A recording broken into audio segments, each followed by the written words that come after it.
5 seconds.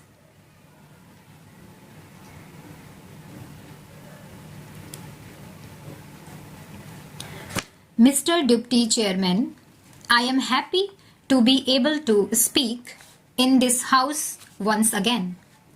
I do so for the first time on this side of the House, and that makes me doubly happy. I welcome the friendly and conciliatory tone of the Honorable Finance Minister's speech. I think the tone and approach has changed over the last 3 or 4 weeks, and that augurs well for this bill, although it will depend upon the outcome of this debate and the assurances that the government is able to give on many issues which he himself hinted are still outstanding issues and need to be resolved.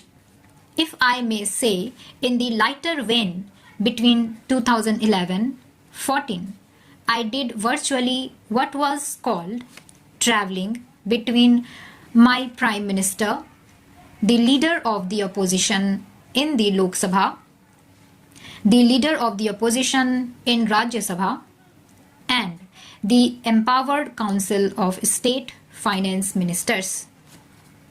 We tried to pass the GST bill with the support of the principal opposition party, and we failed.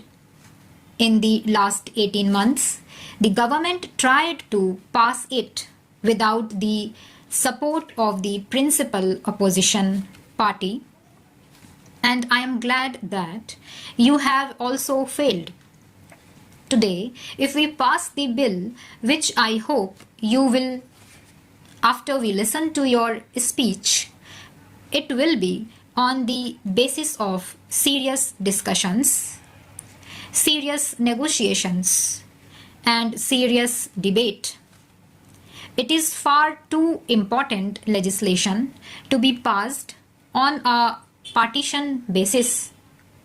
In fact, I commented once, I hope the Finance Minister will pass the bill not on the strength of numbers, but on the strength of his arguments.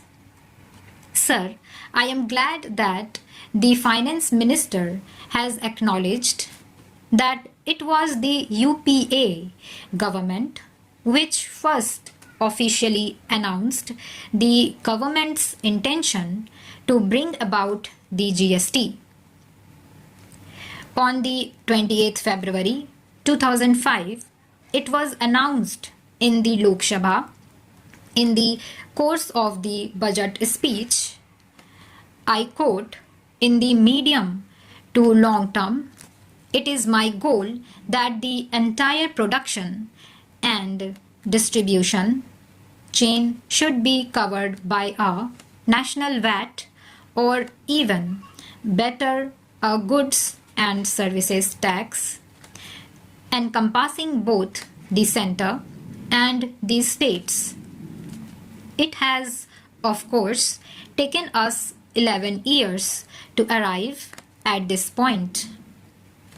But I think the journey has been a learning experience for everyone in the House and outside. Sir, let me make it very clear that the Congress party was never opposed to the idea of GST.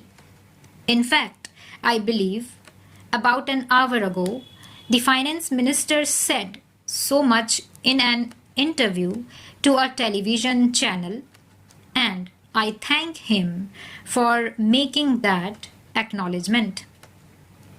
We were never opposed to the idea of GST. We are not discussing or debating the idea of GST. That debate has gone on in this country for several years, And I think the country is now ready to embrace the idea of a GST. Just as the earlier GST bill, introduced by the finance minister, was opposed by several parties, including the BJP, the 2014 bill is also being opposed. The idea was not opposed. The bill was opposed because we felt that it was possible to have a more perfect bill. And I choose my words carefully. There can be no such thing as a perfect bill. And in a legislation as transformative and as revolutionary as the Goods and Services Tax Bill, I don't think anyone from the government side will claim that this is a perfect bill. It can never be a perfect bill, but when we found that there were too many flaws in the bill and many of those flaws could be fixed by addressing them seriously, we decided that we could support the bill. I am happy that in the last few weeks there has been a serious engagement by the government with the opposition parties, including my party, and I am glad that considerable progress has been made. Sir, there are 4 major issues. I will touch briefly upon the first 3 issues because it is the last issue that concerns me the most, and I want to take my time dealing with that at some length. The first one is this. I wish to point out to the Honorable Finance Minister that there are still pieces of clumsy drafting in this bill. For example, in the present list of amendments circulated, you have made some provisions for what will go into the Consolidated Fund of India and what will not go into the Consolidated Fund of India. This problem should have been noticed much earlier.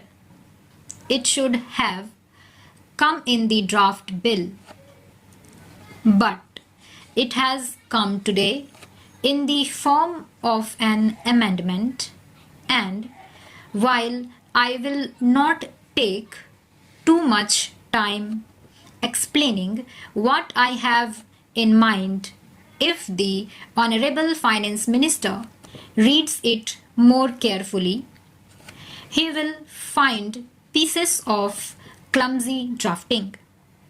Stop.